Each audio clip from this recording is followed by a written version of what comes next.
Be my wife instead. That's what the lonely mountain man said. Right there in the snow, to the mail-order bride, another man had just shamed and thrown aside. Folks in the street stopped cold. The wind bit, and before sundown, she was bound by vows neither of them had planned to make. Up in his cabin, high in the winter mountains, the fire burned warm, but trouble was coming colder than any storm. A letter from the railroad claimed the land under his boots, said he had no right to it, no home, no future. But in an old cedar chest, hidden under folded quilts, she found a paper signed, promised, and missing the one thing that could save them. The company's men were on their way. The law wouldn't wait, and the only hope lay in a man the world had forgotten. If they could reach him before the snows closed in. Every time I see your comments, I'm reminded how stories connect us across distances, backgrounds, and hearts. If values like respect, courage, and compassion still guide you, then you're part of this story. 2. The late afternoon wind whipped scattered snowflakes across the muddy street as Clara Mayhew descended the stagecoach steps. Her fingers, numb despite her worn gloves, clutched her carpetbag close. The journey from Missouri had been long, but hope had kept her warm. Hope that had withered the moment Richard Dalton's expression shifted from expectation to disgust. "This ain't what was promised in them letters," Dalton announced, his voice carrying across the gathered townsfolk. "You ain't near as well-favored as you made yourself out to be." Clara's cheeks burned hotter than the winter cold could account for. The careful words they'd exchanged over months of correspondence crumbled like dead leaves. She watched, heart sinking, as her trunk thumped onto the slushy ground. The stagecoach driver already turning away. Whispers rippled through the crowd. "Poor thing," someone murmured. "Come all this way for nothing." Another voice, "Shame on Dalton, treating her so." But no one stepped forward, no one offered help. Clara straightened her spine, though her legs trembled beneath her heavy skirts. The ticket home she'd spent every penny she had just getting here. Her seamstress's savings, carefully hoarded, over 3 years, had bought her a one-way passage and what she'd thought would be a fresh start. "I suppose I'll need directions to the boarding house," she said, fighting to keep her voice steady. But before anyone could answer, movement drew her attention to the edge of the crowd. A tall man stepped forward, his worn buffalo coat dusted with snow. Unlike the other onlookers, his weathered face showed no pity, only quiet dignity and something that might have been anger, though not directed at her. Clara recognized him from the stagecoach's approach. He'd been standing apart from the others, as if the town's bustle was foreign to him. "Be my wife instead." His voice was deep and soft as distant thunder, yet it carried clearly in the hushed street. The words weren't flowery or elaborate, just for simple syllables that changed everything. The crowd fell silent. Even the wind seemed to hold its breath. Clara looked up into eyes the color of mountain lakes, steady and deep. His face was lined by sun and weather. His dark beard shot through with silver. But there was strength in his bearing and kindness in the way he held out his hand. "I'm Amos Hargrove," he said, as if proposing marriage to a stranger was the most natural thing in the world. "Got a cabin up valley. It ain't fancy, but it's warm and solid built." Clara's heart pounded. This wasn't how she'd imagined her arrival, wasn't the future she'd planned, but there was something in Amos Hargrove's quiet offer that spoke to her. Sola respect that Dalton's superficial courtship had never shown. She heard Dalton scoff behind her. "The mountain man? You'd be better off heading back east." Miss Clara lifted her chin. "I'm not going back," she said, and placed her hand in Amos's larger one. His grip was warm and sure, calloused from work, but gentle in the way he held her fingers. "Reckon we should see Reverend Hayes," Amos said, and there was the faintest smile in his voice. He turned to the driver, who was preparing to leave. "That trunk needs loading in my wagon." The sun was already sliding toward the mountains when they stood before the altar in the simple wooden church. Clara's traveling dress was creased from the journey, and Amos's coat still carried the scent of pine and wood smoke. But Reverend Hayes asked no questions about their hasty ceremony, only opened his Bible with careful hands. A few townspeople had followed, perhaps curious, perhaps concerned. Their whispers echoed in the empty pews. But Clara focused on the steady presence beside her. On the way, Amos stood straight and respectful as the Reverend spoke of duty and devotion. When it came time for the vows, Amos's voice never wavered. "I do," he said, clear and certain. Clara's own response was softer, but no less sure. The ring he produced was a simple gold band, warm from his pocket. "May God bless this union," Reverend Hayes concluded, closing his Bible with quiet finality. The last rays of sunlight slanted through the church's western window, painting the rough walls with amber and rose. Clara looked up at the man who was now her husband, this stranger who had offered sanctuary. When she needed it most, his eyes met hers, and in them she saw not passion or infatuation, but something rarer, respect, and perhaps the seed of understanding that might grow into something deeper. "Ready to head home?" Amos asked softly. Home, such a simple word, but it held worlds of meaning. Clara nodded, and together they stepped out of the church into the gathering dusk.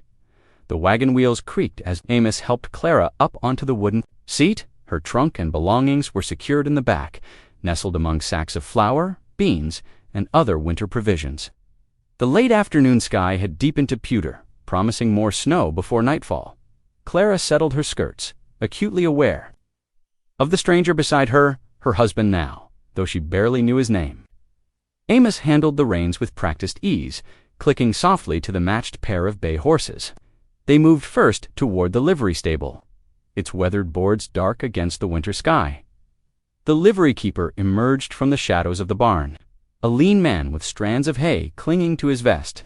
His eyes moved from Amos to Clara, then back again, curiosity plain on his face, but he said nothing, merely nodded as he measured out oats for the team.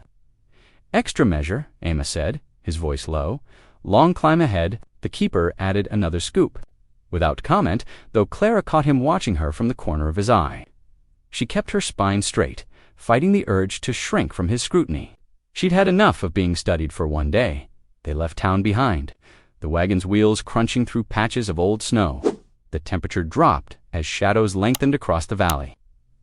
Amos pulled a heavy buffalo robe from behind the seat and draped it over Clara's lap. "Trail gets rough past the creek," he said, reaching for the lantern hung at the wagon's side. The flame sputtered to life, casting a small circle of warmth in the gathering dark. But the horses know the way. The creek crossing loomed ahead, ice gleaming dully in the lantern light.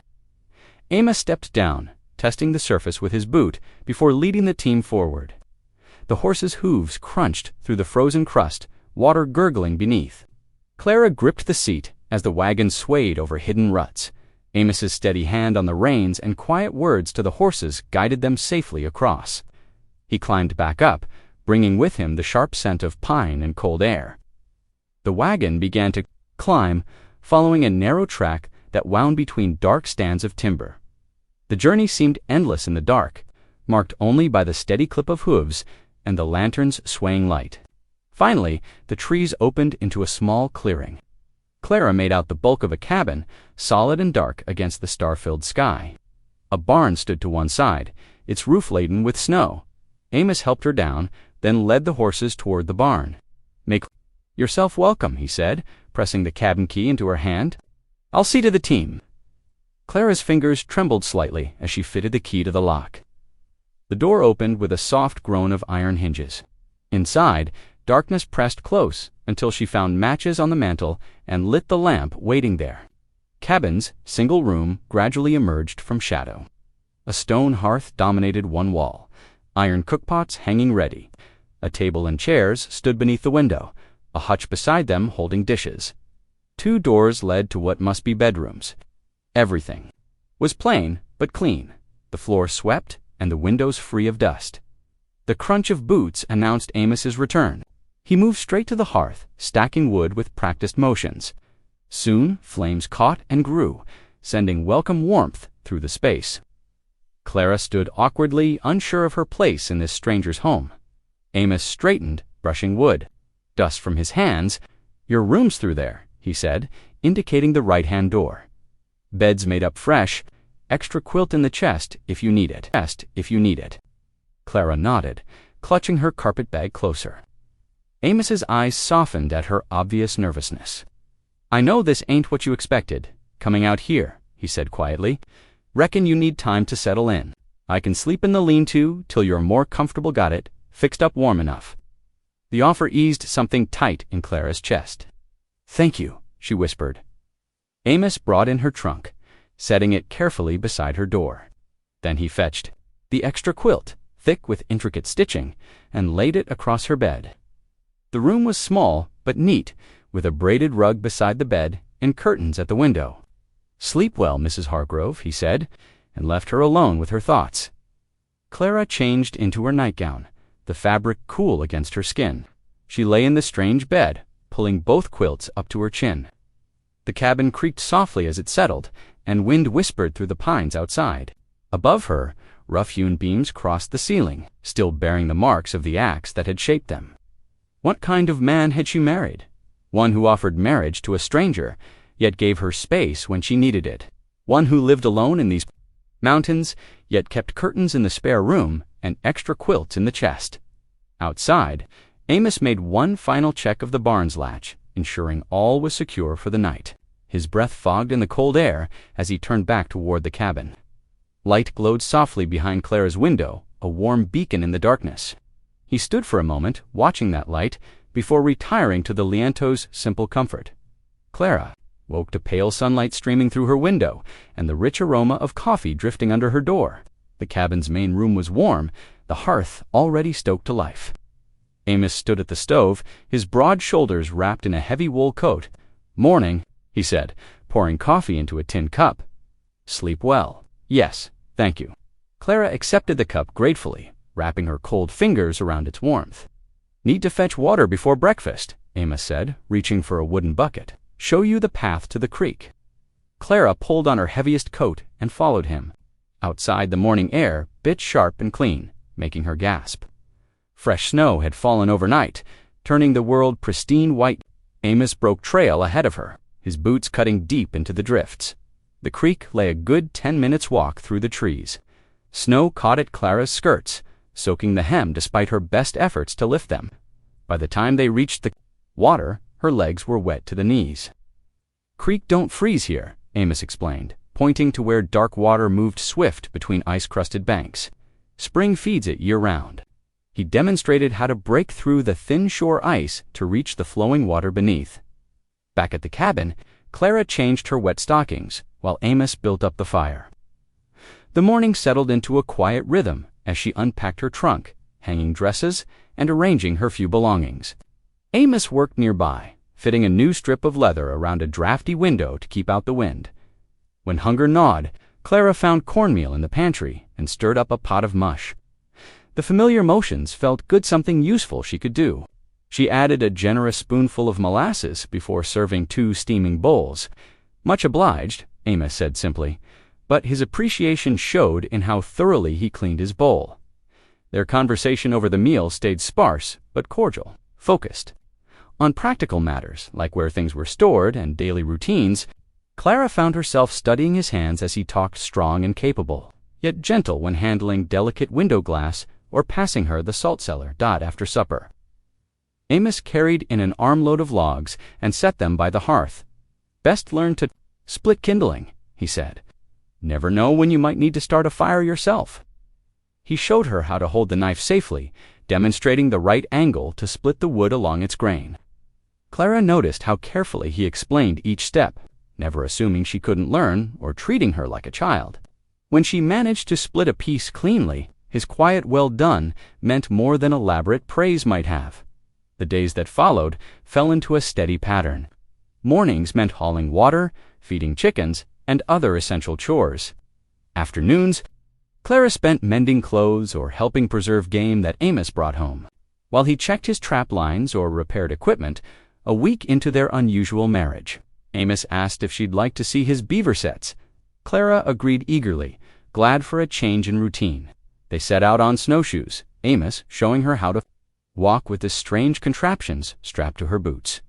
The frozen pond lay still and white under the winter sky. Amos explained how he chose spots to set his traps, pointing out the signs of beaver activity along the shore. Clara found herself genuinely interested in his knowledge of the animal's habits. On their return journey, a sharp crack split the air. Amos stumbled as one of his snowshoe straps snapped clean through. He caught himself before falling, but the look of surprise on his usually stoic face struck Clara as funny. A giggle escaped before she could stop it. Amos looked up at her, Startled then, his mouth curved into an unexpected smile that transformed his whole face. Soon they were both laughing, the sound echoing off the snow-laden trees. Clara couldn't remember the last time she'd laughed so freely. That evening, Clara served up a thick stew of venison and dried vegetables. They ate in what had become their usual quiet, but the silence felt different, now comfortable rather than strained. Every so often, their eyes would meet across the table, and the memory of shared laughter would flutter between them like a warming flame. Clara studied Amos as he finished his meal. The mountain man who'd offered marriage to a stranger was slowly becoming real to her, a person with his own habits and humor, who taught with patience and smiled with his whole face when caught off guard. She was beginning to understand that respect, given and received, might be the finest foundation for whatever lay ahead. The morning dawned bitter cold, 2 weeks after their wedding. Clara had just pulled fresh biscuits from the oven when hoofbeats echoed through the valley. She peered out the window to see a rider in a dark blue railroad coat, making his way up the snowy path to their cabin. Amos opened the door before the man could knock. "Can I help you?" "Message for Amos Hargrove," the rider said, pulling a thick envelope from his satchel. The paper bore an official-looking seal, the Denver and Pacific Railroad emblem pressed into red wax. Clara watched Amos's face as he broke the seal and unfolded the letter. His expression hardened as he read, then read again. Without a word, he handed the paper to Clara. Her hands trembled as she took in the formal language. The railroad claimed their land for a new line planned to run through the valley. According to their records, Amos's title was invalid. They had until spring thaw to vacate the property. But, how can they do this? Clara's voice shook. "This is your home." The rider had already turned his horse back toward town, leaving them alone with the devastating news. Amos sank into a chair by the fire, his shoulders heavy. "My claim was different than most," he said finally, staring into the flames. "Years back, I did guide work for the government. Translation 2, helping settle matters between the Ute and the Indian agent." He rubbed his weathered hands together. "Agent Hammond promised me this land in exchange, said the papers would come later, and they never did." Amos shook his head. "Hammond died that winter, never did get anything in writing." His voice grew. "Quiet didn't seem important then. The Ute knew it was fair payment for my help. Nobody else wanted this high valley." Clara set the letter on the table, noting how the official letterhead seemed to mock their simple cabin. Everything they had, the barn Amos had built himself. The garden plot she'd already started planning for spring. The root cellar stocked with preserved food, all of it could be taken away. "We should go to town," she said, mind racing. "Surely, someone there can help." "The minister, or maybe towns near 20 miles in good weather," Amos cut in. "Trail's dangerous now with the snow, would take precious money we might need later." He stood and walked to the window, gazing out at the land he'd worked for so many years. "Besides, ain't likely anyone there can help against the railroad." That night, neither of them ate much supper. The biscuits sat forgotten and cold on the counter. Clara tried to work on her mending, but her stitches came out crooked. Amos cleaned his rifle with mechanical movements, his thoughts clearly far away. The next morning, Clara woke to find Amos already gone, his breakfast barely touched. Through the frost-edged window, she watched him checking his trap lines with fierce determination. He worked until well past dark, returning with an armload of pelts that he cleaned and stretched with painstaking care. "Good beaver here," he said. As he worked, the first words he'd spoken all day. "Might get decent price come spring." His hands moved steadily, treating each pelt as if it might be the one to save their home. Clara watched him from her seat by the fire, her heart aching. In just 2 weeks, she'd grown attached to this quiet cabin and the steady man who shared it. The thought of losing it all made her chest tight with worry. "We'll figure something out," she said softly, though she wasn't sure Amos heard her over. The scraping of his tools against the pelts. He worked late into the night, the lamplight casting his shadow large against the cabin wall. Each pelt he hung to dry represented hope that somehow they could earn enough to fight the railroads. Claim hope that their simple life wouldn't be torn away when the snow melted. Clara added an extra log to the fire and made a fresh pot of coffee. It was the only help she could offer right now, But as she watched Amos methodically prepare the furs, she silently promised herself she would find a way to do more. This land wasn't just Amos's home anymore, it was becoming hers too. Outside, the wind whispered through the pines, carrying the first hints of another snowstorm. Inside, the cabin smelled of coffee and beaver pelts, while Amos worked with single-minded focus as if he could trap his way to security. One pelt at a time, Clara refused to let the railroad's threat crush her spirit. As dawn broke the next morning, she tied on her apron with fresh determination. The cabin might not be hers for long, but she would make it a home for whatever time they had. She mixed flour and yeast in her mother's old pottery bowl, kneading the dough with practiced hands. The familiar motions soothed her worried mind. While the bread rose near the hearth, she bundled up in her warmest shawl and made her way to the chicken coop. The hens clucked grumpily at being disturbed so early, but Clara spoke to them softly. As she gathered eggs from the nests, "They're now ladies. These will make a fine breakfast." The simple task reminded her of helping her grandmother as a child, bringing comfort in its routine. Back inside, she found Amos pulling on his boots by the door. He paused, inhaling deeply.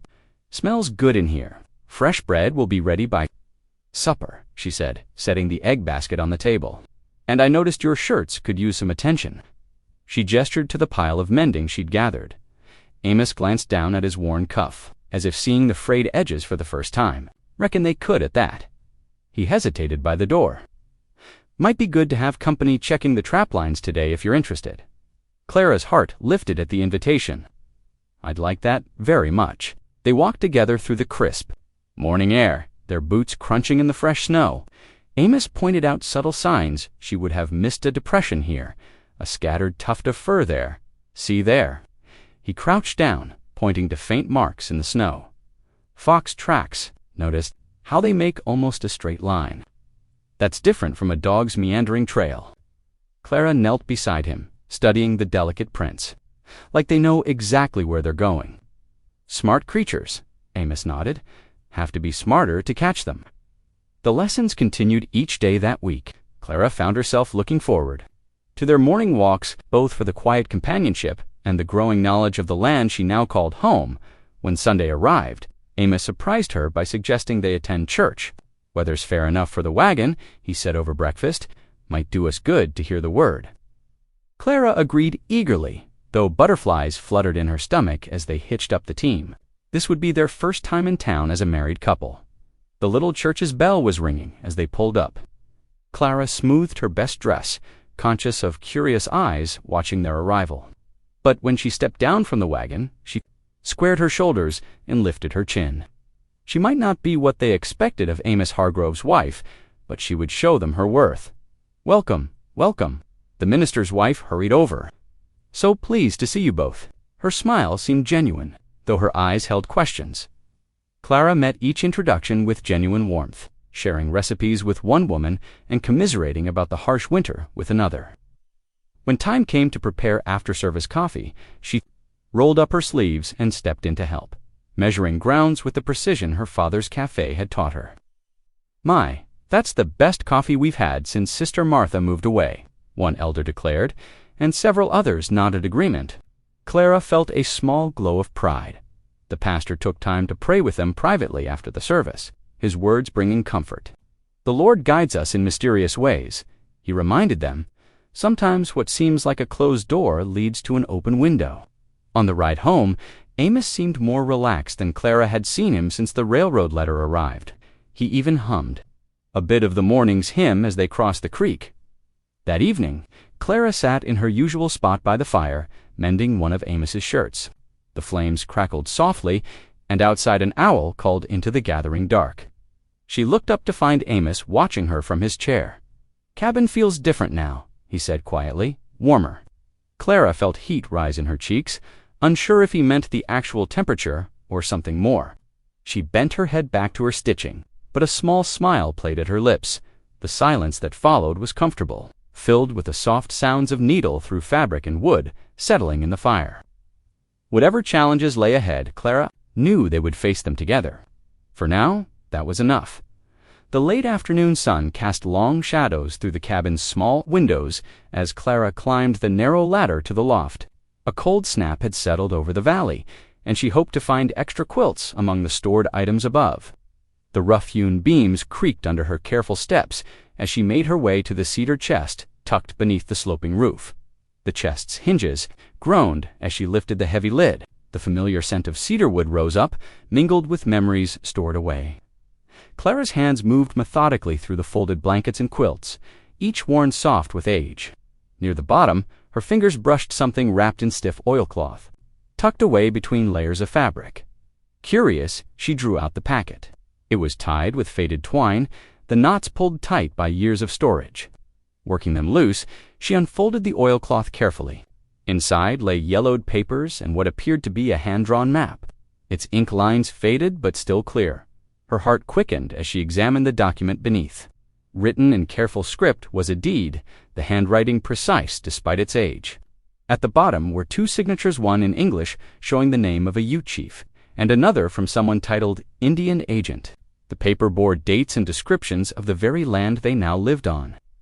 "Amos!" she called, her voice trembling with excitement. "Amos, come quick!" His boots thundered up the ladder moments later. "What is it?" he asked, ducking his head under the low beams. "Look what I found!" Clara held out the papers with shaking hands. Amos took them carefully, his weathered face brightening as he read. Hope kindled in his eyes, making him look years younger. Then his expression darkened, and he sat heavily on an old trunk. "What's wrong?" Clara asked, moving to his side. "Isn't this proof the land is yours?" "It should be," he said heavily, "but without the official government seal, no court will recognize it." He ran a calloused hand over his face. The seal was kept by Preacher Matthews, who witnessed these signatures. But he left town years ago, ran off after some scandal about mission funds. Clara studied the document again. "But surely this is something the map, the signatures it, shows you didn't just claim this land. It was given to you, proper and legal." "Maybe." Amos's voice held a hint of the hope that had shown earlier. "At the least, it proves there was a formal agreement, more than my word against theirs." He looked at Clara with newfound appreciation.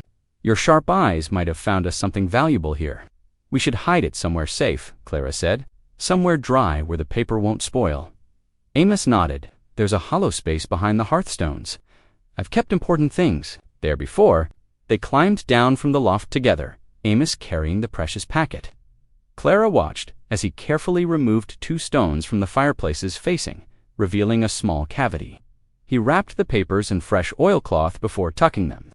Away, outside, snow had begun falling in thick, lazy flakes.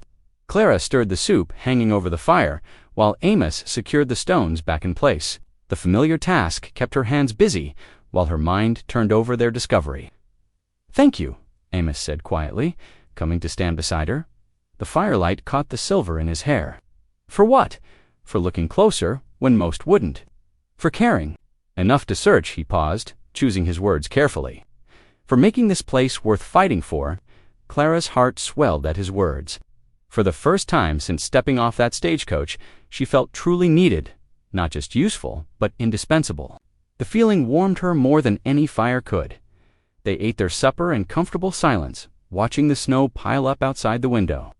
The wind whistled through the pines, but inside the cabin was warm and secure.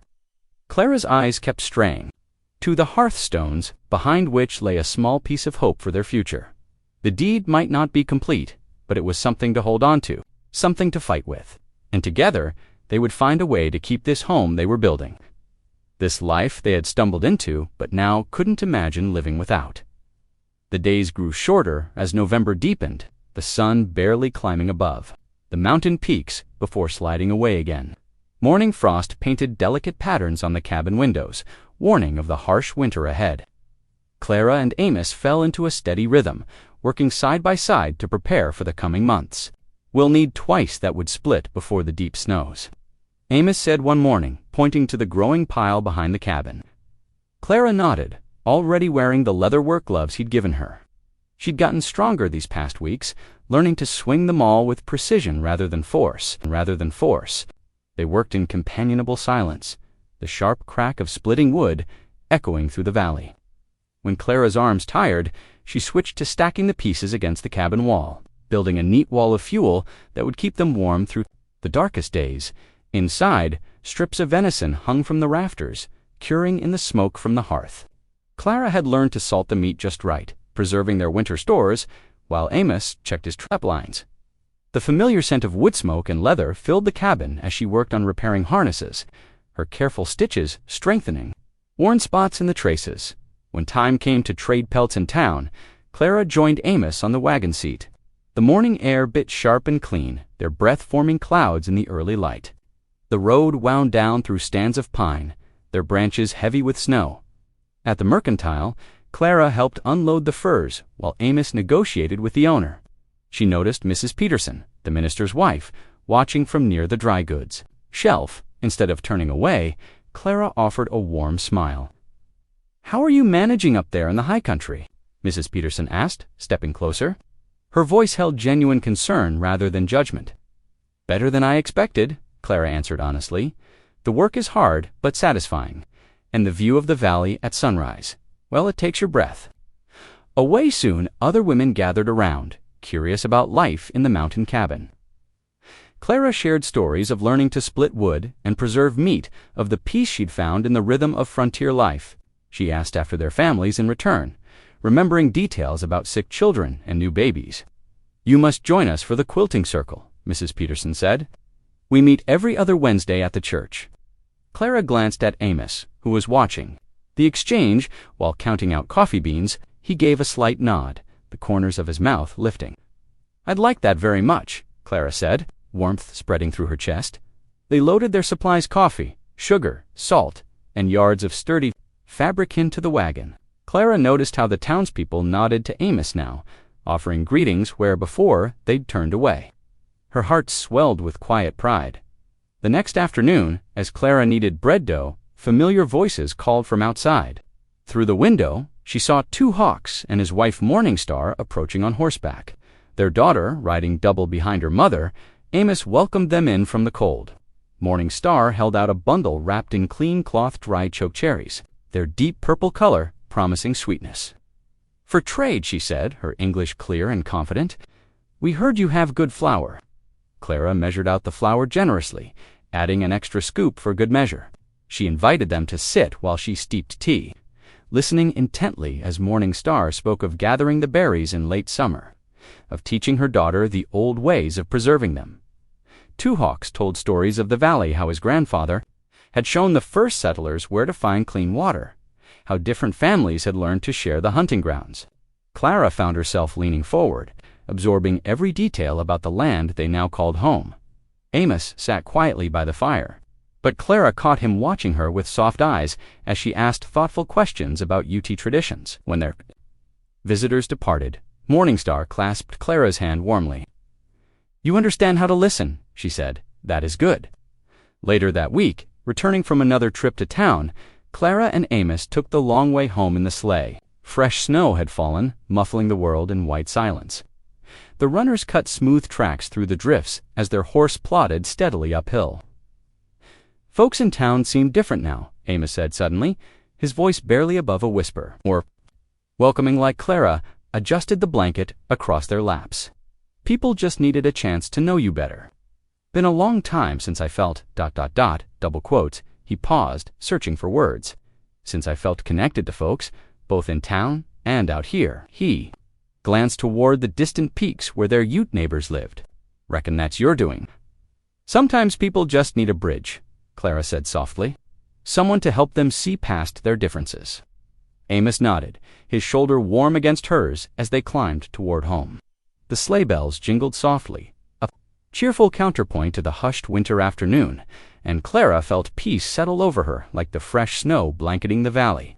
By late February, winter's grip had softened just enough to let hope peek through.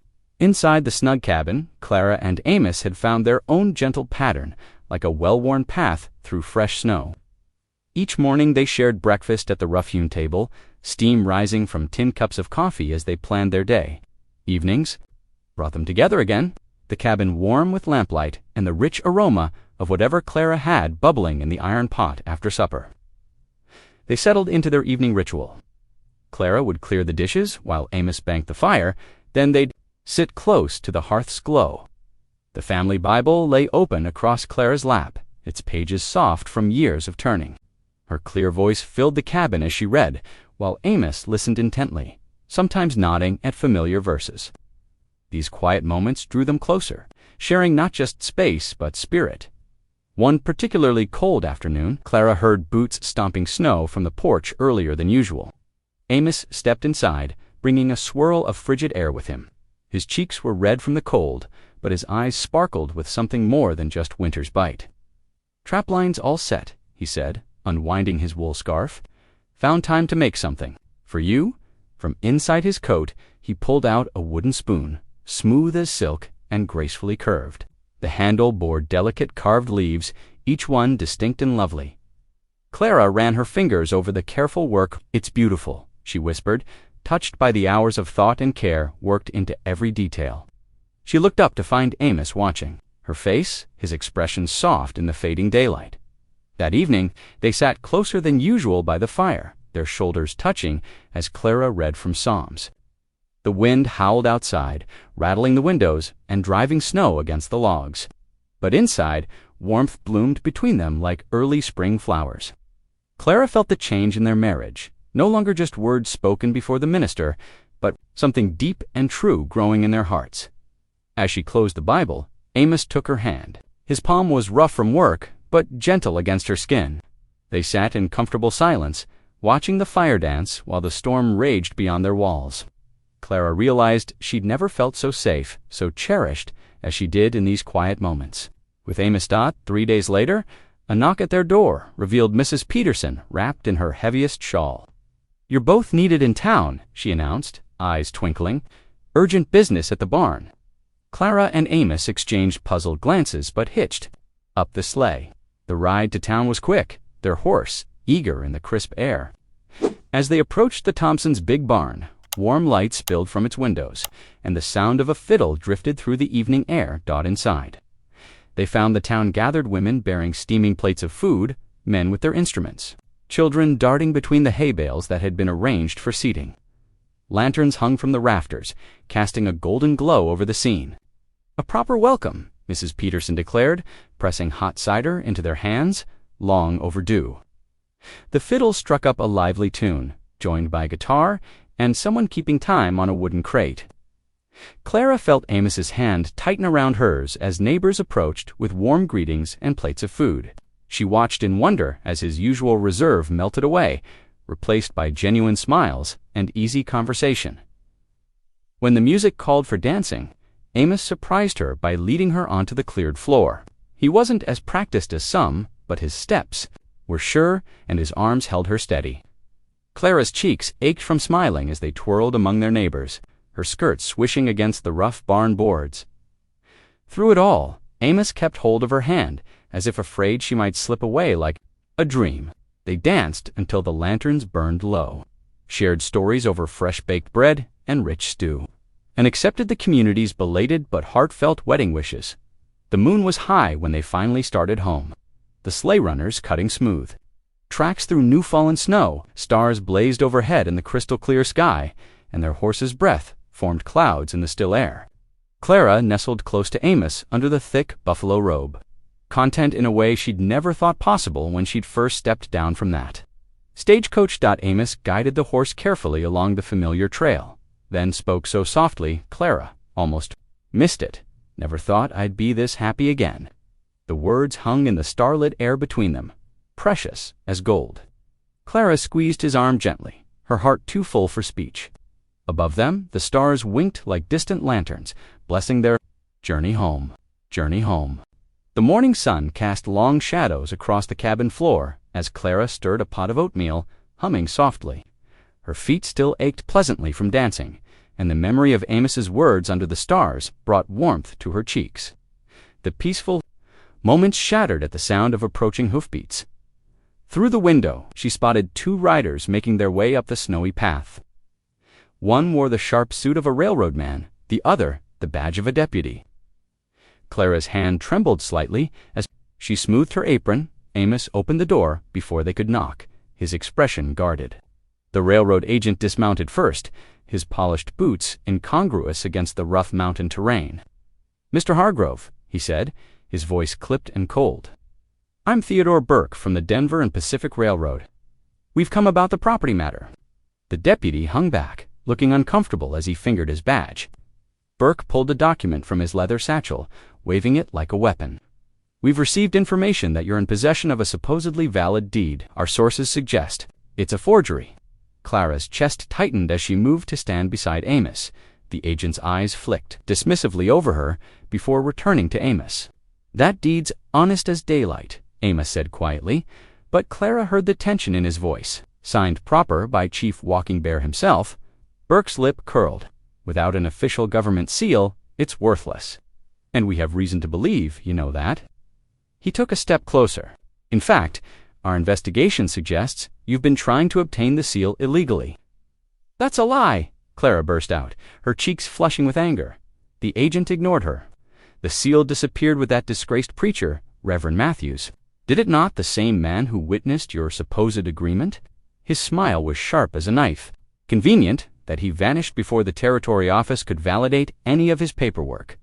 Amos's jaw tightened. Matthews was an honest man. Whatever drove him to leave was guilt, Burke cut in. And now he's hiding up in these mountains. Somewhere, probably with that missing seal. Rather suspicious that you chose this particular plot of land so close to his last known whereabouts. The deputy shifted in his saddle, clearly wishing to be elsewhere. Burke pulled another paper from his satchel. "Here's the situation, Hargrove. You have 1 week to vacate the premises. After that, you'll be arrested for squatting on railroad property." Clara felt the blood drain from her face. 1 week in the depths of winter, she gripped Amos's arm. "If you have any sense," Burke continued, "you'll be gone before then. The railroad doesn't take kindly to thieves and forgers." He turned to go, then paused. "Oh, and if you happen to know where Matthews is hiding, well, that information might buy you some grace period." They watched in tense silence as the two men rode away. As soon as they were out of sight, Clara hurried inside to grab the deed from its hiding place. Her hands shook as she spread it on the table. "It's real," she insisted, tracing the careful signatures. "Every word of it is true. We can't let them take everything you've built." Amos stood by the hearth, staring into the flames, his jaw set in a hard line. The firelight deepened the worry lines around his eyes. "We have to find Reverend Matthews," Clara said, straightening her spine. "He's the only one who can prove this deed is genuine." "Clara," Amos's voice was heavy.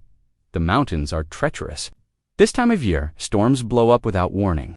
Even if Matthews is up there somewhere, then we'll find him together." Clara moved to stand before him, taking his rough hands in hers. "This is our home now, not just yours. I won't watch them take it without a fight." Amos studied her face for a long moment. She saw the worry there, the fear not for himself, she realized, but for her. "The passes are deep with snow," he said softly. "Could be wolves, mountain lions, and if we don't find him, we will." Clara squeezed his hands. "You know these mountains better than anyone, and I may be new to frontier life, but I'm stronger than I look." She managed a small smile. "We're in this together now." Something shifted in Amos's expression, pride, perhaps, or wonder. He nodded slowly. "We'll need supplies, warm gear. It'll take careful planning, then we'd best get started," Clara said firmly. She turned to the cabinet, mind already racing through what they'd need. Behind her, she heard Amos moving with new purpose, gathering maps and gear. Outside, snow began to fall again, thick flakes swirling against the window glass. The mountain peaks loomed dark against the white sky, holding their secrets close. Somewhere up there, Clara thought, was the key to saving their home. They just had to be brave enough and determined enough to find it. The next 2 days passed in a flurry of preparation. Clara's fingers flew over torn canvas packs, her needle flashing in the firelight as she reinforced worn seams.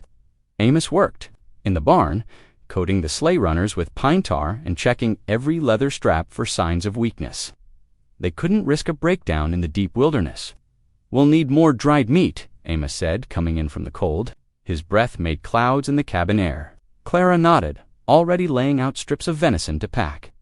She'd been drying extra since autumn, a habit from leaner times that now seemed like providence. "I found these in the loft," she said, pulling out 2 pairs of thick wool socks. Her knitting needles clicked late into the evening as she darned small holes. Every piece of gear had to be sound. The mountain wouldn't forgive careless preparation. Amos brought in his old Hawken rifle, cleaning it with practiced care. The weapon was worn but reliable, like its owner. "Might need this," he said quietly. Not just for game, Clara understood. The winter peaks held more dangers than cold and snow.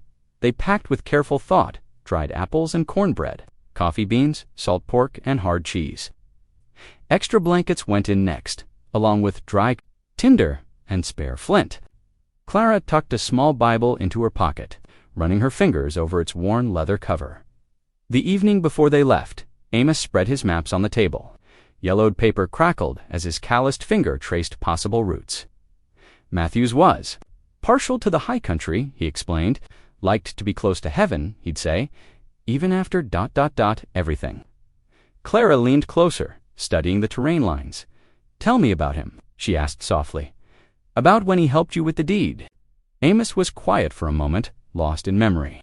"He was a good man," he finally said. "Understood that promises matter, even ones made to mountain folk and Indians. When Chief Walking Bear agreed to let me settle here, Matthews didn't hesitate to witness it. Said it was God's work helping peace grow between peoples. What happened to him? Town turned on him. Accusations about mission funds, missing donations. Nothing proven, but Amos shook his head. Rumors can kill a preacher quick as any bullet. He left one night. Some said he went mad with shame. Headed for the high peaks to live like a hermit. Others thought he died in that first winter. But sometimes, he paused. Sometimes I'd see smoke way up where nobody should be. Never investigated. Figured a man's entitled to his solitude. They rose before dawn, when the stars still glittered like ice chips in the black sky. The cabin was cold, the fire banked low. They moved quietly, donning layers of wool and leather. Clara's hands shook slightly as she tied her bootlaces, but her voice was steady when she said, "I'm ready." The sleigh runners creaked in the bitter air as Amos loaded their gear. Their breath frosted, and the snow squeaked underfoot. Clara took one last look at the cabin their home before climbing. Aboard, Amos clicked to the horses, and they moved into the darkness. Morning crept over the mountains as they followed the creek valley. The going was slow. Deep drifts forced them to stop often, strapping on snowshoes to break trail for the horses. Clara's muscles burned, but she didn't complain. Each step took them closer to saving their home. By afternoon, heavy clouds rolled in, bringing early darkness. "We'll camp here," Amos said, indicating a sheltered spot near the frozen creek. The wind had sculpted the snow into deep curves. Offering some protection from the bitter gusts, they worked together to make camp. Movements efficient from practice, Clara gathered wood while Amos tended the horses. Soon a small fire cast orange light on the snow walls around them. They huddled close under buffalo robes and wool blankets, sharing coffee and hard bread. "The preacher," Clara said softly, sparks spiral up toward the stars. "You said he was kind. Tell me more." Amos poked the fire, sending up a shower of sparks. "He understood the land," he said slowly, "respected the old agreements. When I brought him the deed, explained how Chief Walking Bear had granted me settlement rights for helping during the bad winter.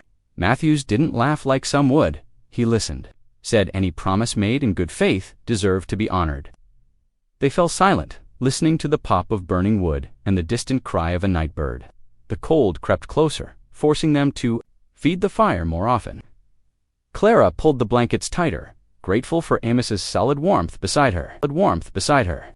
Morning brought a bitter dawn. Frost rimed everything: their blankets, the horses' manes, even their eyelashes. Clara's fingers were clumsy with cold as they broke camp, but she worked steadily. The sun rose into a crystal-clear sky, the snow blindingly bright dot. As they prepared to move out, Clara saw Amos studying the high peaks ahead. His expression was troubled, but determined. She touched his arm gently. "We'll find him," she said. The unspoken words hung between them. "We have too," Amos nodded, helping her into the sleigh. The horses moved forward, their breath streaming in the frigid air. Ahead the mountains waited, silent and white, guarding their secrets beneath the winter sky. The morning sun cast long shadows across the snow when Clara spotted something dark against the white. She squinted, then grabbed Amos's sleeve. "There by that fallen pine is that." Amos reined the horses to a stop, standing in the sleigh for a better look. "Person," he said grimly. Without hesitation, he grabbed a rope and waded through the deep snow. Clara's heart pounded as she watched Amos reach the still form. A man lay half buried in the drift, his pack frozen beside him. Amos checked his neck, then called back, "He's alive, barely breathing, but alive." Together, they managed to haul the stranger back to the sleigh. His hands were a frightening shade of gray-white, and ice crusted his beard. Clara recognized the signs of severe frostbite from her father's warnings about winter travel. "Need shelter," Amos said, scanning the terrain. "Can't treat him proper in the open." He pointed to a cluster of pines. Their winds carved out a hollow. They made camp with urgent efficiency. Clara cleared snow while Amos strung a canvas shelter. The stranger didn't stir as they wrapped him in blankets near the hastily built fire. "His hands," Clara whispered. Gentle as she examined the gray flesh, their frozen solid. Amos nodded grimly. "Start some broth warming. I'll work on getting blood flowing back to his limbs." He began carefully rubbing the man's arms and legs through the blankets. Using steady pressure to avoid damaging the frozen tissue, Clara melted snow in their biggest pot, adding dried meat and the precious handful of dried vegetables she'd packed. The rich smell soon filled their makeshift camp. She watched Amos work, his big hands moving with surprising gentleness as he tried to coax warmth back into the stranger's body. An hour passed before the man's eyes fluttered open. He tried to speak, but only a croak emerged. Clara held a cup of warm broth to his lips. "Small sips," she murmured. "Don't rush." Color gradually returned to his face as the broth worked its magic. "Name's Peterson," he managed finally. "Lost my bearings in the storm 3 days back. Ran out of food yesterday." He looked at his hands, still gray, but beginning to show painful signs of thawing. "Reckon I'd have died if you hadn't come along." "God puts us where we're needed," Clara said softly, offering more broth. "Can you tell us how you came to be out here?" Peterson grimaced as feeling returned to his extremities. "Trapping's been poor in my usual spots. Heard there might be beaver in the high country. Met an odd fellow up there a few weeks back, living in an old mining shack, if you can believe it. Real religious type, always quoting scripture." Amos's head snapped up. This man was he tall, white beard. "That's him, called himself Matthews, or Matheson, something like that. Seemed educated despite living like a hermit. Shared his fire one night, told me about some good trapping spots." Peterson shook his head. "Should have stayed there instead of pushing on in the storm." Clara and Amos exchanged meaningful looks. "Where exactly was this shack?" Amos asked. Trying to keep his voice casual, Peterson described the location a day's journey off their planned route. Higher up in the peaks where the air grew thin and the wind never truly stopped. Clara saw the conflict in Amos's eyes. The detour would cost them precious time, but this was their first solid lead. "We have to try," she said quietly. "We've come too far not to." Amos nodded slowly. "First light tomorrow, we'll get Peterson down to the valley where he can find help. Then we'll head up to the shack." They spent the night taking turns tending the fire and watching over Peterson. His hands and feet were painful now, a good sign that meant blood was returning. Clara wrapped them carefully in clean cloth, remembering her mother's lessons about treating frostbite. "Why are you folks up here?" Peterson asked during one of his lucid moments. "Ain't exactly pleasure-traveling weather." Clara shared a look with Amos before answering. "Looking for someone who might help us keep our home." Peterson nodded thoughtfully. "Risky time for mountain travel, but I reckon some things are worth the risk." He fell silent, watching the fire. "Thank you," he said finally. "Most folks wouldn't have stopped. Would have been easier to ride on by." "No," Amos said firmly. "It wouldn't have been easier." "Not really." He looked at Clara, something soft in his expression. "Sometimes doing right is the only choice that lets you sleep at night." Clara smiled, warmth flooding her chest that had nothing to do with the fire. They had lost a day of travel. True. The railroad's deadline loomed closer with every sunrise. But watching Peterson slowly recover, seeing the gentle way Amos cared for a stranger in need, she knew they'd made the right choice. Some things were worth more than time. Tomorrow, they would face the higher peaks, following Peterson's directions to the mining shack. But tonight, they had saved a life. Clara tucked the blanket tighter around Peterson's shoulders and settled in for her watch, at peace with their decision. The afternoon sun hung low in the western sky when they finally spotted the mining shack. Smoke threaded weakly from its crooked chimney, barely visible against the gray clouds. Amos helped Clara through the deep snow, their boots crunching with each step. "Ready?" he asked softly, his hand warm on her elbow. Clara nodded, adjusting her shawl against the bitter wind. The door creaked open at Amos's knock, revealing a dim interior lit by a sputtering fire. In its meager light sat a gaunt figure, the ex-preacher. Wrapped in threadbare blankets, his hollow eyes widened with recognition. "Amos Hargrove," he whispered, then looked at Clara, "and you must be the wife folks down in town spoke of." Shame clouded his weathered face, and he turned away. "You shouldn't have come all this way. I'm not worth seeking out." "Mr. Matthews," Amos said, his voice steady and respectful, "we need your help. The railroad's trying to take our land, the same land you helped secure with your witness, Mark, years ago." Clara stepped forward, her heart aching at the man's obvious distress. "Sir, we all carry burdens," she said gently, "but that doesn't erase the good deeds we've done. You helped my husband once, gave him a chance at a real home. That kindness deserves to be finished." Matthews's shoulders shook. "Kindness," he said. "Bitterly, I haven't shown true kindness since my shame drove me from the pulpit." "You showed it then," Clara insisted, "and you can show it now." She knelt beside his chair, her eyes level with his. "The man who witnessed that deed is still inside you, still capable of doing right." Silence filled the shack, broken only by the pop of pine knots in the fire. Then Matthews rose slowly, crossing to a shelf where a battered tin box sat. His hands trembled as he opened it. "I kept it," he said, voice rough with emotion. "Don't rightly know why. Maybe the Lord knew you'd need it." From the box, he withdrew a brass seal-the-missing government stamp that could validate Amos's deed. Tears tracked down his sunken cheeks as he pressed it into Clara's hands. "I'll write out a statement too, swearing to the deed's authenticity."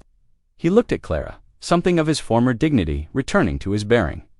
"Your kindness, ma'am. It reminds me of who I once was, who I still could be." As Matthews carefully penned his statement, Clara squeezed Amos's hand. In the growing darkness outside, snow began to fall again, but inside the shack, hope burned brighter than any fire. The journey home felt lighter, despite the heavy snow. Clara kept the precious seal and statement wrapped carefully in oilcloth, tucked close to her heart inside her coat. Every few hours, she would pat the bundle, reassuring herself it was still there. The March sun grew stronger with each passing day. Turning the crusty snow into slush by mid-afternoon, water dripped from pine boughs and icicles shrank visibly. Along the cabin eaves, as they approached Elk Fork, patches of brown earth peeked through white drifts, like promises of spring. "Look there," Amos said, pointing to a flock of returning geese overhead. "Even they know winter's losing its grip." Clara smiled, remembering how different everything had looked when she'd first arrived on that cold winter day. The town that had once seemed so unwelcoming now felt familiar, almost friendly, as they drove their wagon down the muddy Main Street dot at the courthouse. A small crowd gathered. Word had spread fast in the small town. Clara noticed even Mr. Dalton hanging at the edge of the group, though he quickly looked away when she caught his eye inside. Judge Peterson adjusted his spectacles as he examined their documents. The small office smelled of wood smoke and old paper. Clara held her breath as his weathered fingers traced over the deed, lingering on the fresh government seal and Matthews's sworn statement. "Everything appears to be in order," the judge announced, his voice carrying the weight of authority. "The original deed, properly witnessed and now properly sealed, stands as legal and binding." He looked up at Amos. "The railroad will have to find another route, Mr. Hargrove. This land is yours, fair and square." A cheer went up from those gathered outside when Amos and Clara emerged. Several townsfolk patted Amos on the back, while others smiled warmly at Clara. The victory felt like it belonged to everyone somehow. That evening, They sat across from each other at their cabin table. Clara reached across the worn wooden surface, taking Amos's calloused hand in hers. "Our home," she said softly, feeling the truth of those words deep in her heart. Amos squeezed her fingers gently. The firelight caught the moisture in his eyes as he nodded, too moved for words. Outside their window, the last light of day painted the snowy valley in shades of pink and gold, and somewhere in the distance, a lone wolf called out to welcome the coming night. Easter Sunday brought with it a warmth that seemed to wake the whole valley. Morning sunlight sparkled off the last patches of snow, and fresh green buds dotted the aspen branches. The cabin windows stood open to welcome the spring breeze, carrying the sweet scent of Clara's baking through every room inside. Clara hummed hymns while she worked, her hands dusted with flour as she rolled out her third batch of biscuits. The ham, rubbed with brown sugar and cloves, filled the cabin with its rich aroma. On the rough-hewn sideboard, 3 golden-crusted apple pies cooled, their spicy sweetness promising the perfect end to the feast. Amos had spent the morning setting up extra benches and tables, some borrowed from neighbors, others crafted from fresh-cut pine, making room for all who would come. By midday, wagon wheels and horses' hooves could be heard approaching. Townsfolk arrived, bearing dishes to share. Mrs. Peterson's pickled beans, the mercantile owner's wife's preserves, and fresh churned butter from the Miller farm. The Ute families came on foot, bringing dried berries and fresh-caught trout. The cabin soon filled with the happy sounds of gathering. Children darted between adults' legs, playing with carved wooden toys Amos had made. The minister led them, all in prayer, his words bridging English and Ute. Thanking the Creator for new beginnings and gathered family, laughter rang out often as stories were shared across loaded plates. Clara watched with joy as Amos, once so solitary, joined in the telling of winter tales, his deep voice carried across the table as he described their mountain journey. Making the children lean forward with wide eyes, they sang hymns as the afternoon light mellowed, voices rising in harmony. Amazing Grace floated out across the valley, followed by other beloved songs. Even those who didn't know all the words hummed along, caught up in the spirit of celebration. As evening approached and the guests began to depart, the setting sun painted the valley in shades of gold, touching everything with gentle fire. The air held that special sweetness that comes only in early spring, full of promise and new life. Amos turned to Clara, his weathered face soft in the fading light. "You didn't just save my land," he said quietly, his voice rough with emotion. "You gave me a life again." Clara leaned into his solid warmth, feeling the strength of his arm as it circled her shoulders. Behind them, the cabin glowed with lamplight and echoed with the voices of their last remaining guests, their new family, brought together by love and trust and the simple sharing of bread. Thank you for listening. Stories connect us in the most unexpected ways. If you felt that spark today, make sure you're subscribed. I share a new one daily, and the next might change your day.